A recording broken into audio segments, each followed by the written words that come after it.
Hello and welcome back. This is video number 2, and we're going to dive right in and talk about what's your end goal. So before we jump in and talk about the technical parts of how to set up your email autoresponder series, it's really important to understand your end goal. Like, how many different ways and different opportunities do you have to profit, right? So unless you really understand at least a little bit of your plan, then jumping in like everybody else to just build a list is not going to be productive at the end of the day, right? So that's why I am going to focus on these few videos on what is your end goal, how do you create a connection, and how to understand your demographics and who you're talking to.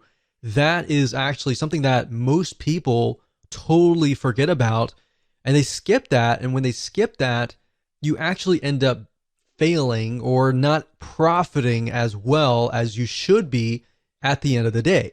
So what I want you to do is I'm going to ask you a bunch of questions, and at the end of this video I want you to pause it, take your time to jot down the answers to these questions before you actually move on to video number 3. So I want you to ask yourself, are you selling a product or a service? Jot that down. If not, are you selling an affiliate product? Now, if you're selling a product, obviously you could sell an affiliate product in the long run or vice versa. You really just want to get an idea of what your end goal is now, and what your future end goals could look like is fine.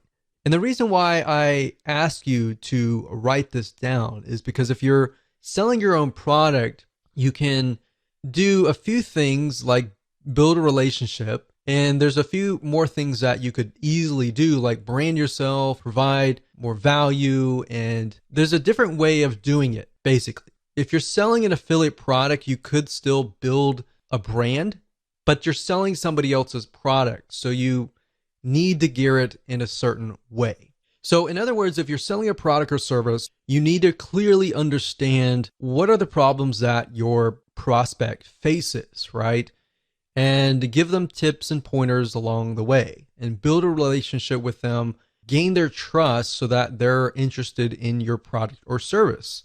Now, if you're selling an affiliate product, on the other hand, then you may not be required to do all of that. Instead, you can provide a little bit of value and build that relationship up front. And then, of course, you can sell somebody else's product. So it's similar, but it's a little bit different slightly. But knowing your end goal is key. So if you're selling a product or service right now at this very moment, then write that down. If you're not, and you're selling an affiliate product right this moment, then jot that down.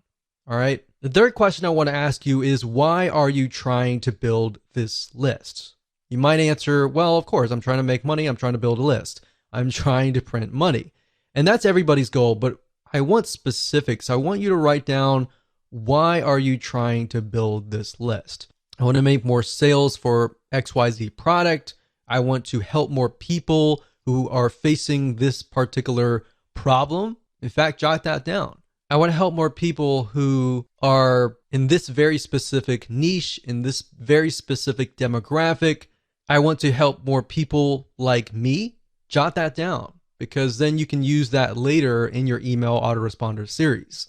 So beyond the intention of just making money, what is the real reason behind wanting to build a list? Or in other words, you could rephrase it as, what are you trying to achieve? So if you have somebody that you're passionate about helping, envision that person in front of you and think about, why are you trying to help them, right? What are they facing? And this kind of goes into video number 3, and we'll talk more about that.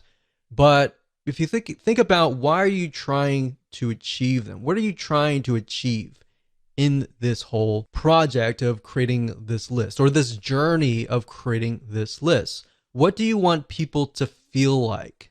Do you want people to feel like they trust you, you want people to laugh? Do you want people to feel sad, feel happy? What do you want them to feel like as you're building that relationship. Now, you might ask, why would I want somebody to feel sad? Well, if you're trying to gradually build up to that point of trying to sell them, you want to focus on their pain. Not necessarily your goal is to make them sad, but your goal is to find their pain and to show them that you understand their pain. You understand where they're coming from, right?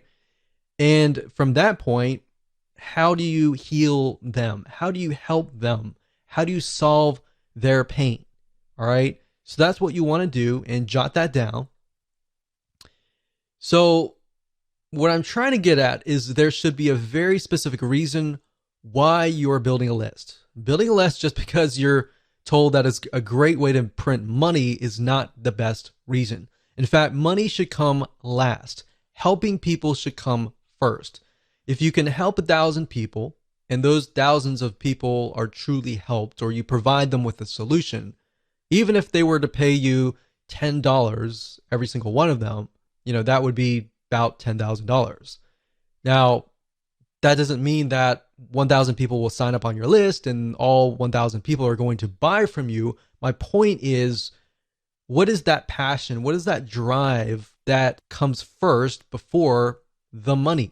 Because if you focus on that and you focus on helping people solve their problems, believe it or not, you're actually going to build a more successful business compared to the other guy who is just focused on building a big list for the sake of money. Hopefully that makes sense. So these are all very important questions, and you should pause this video right now and write down the answers to them before you move on to the next video, which is video number 3.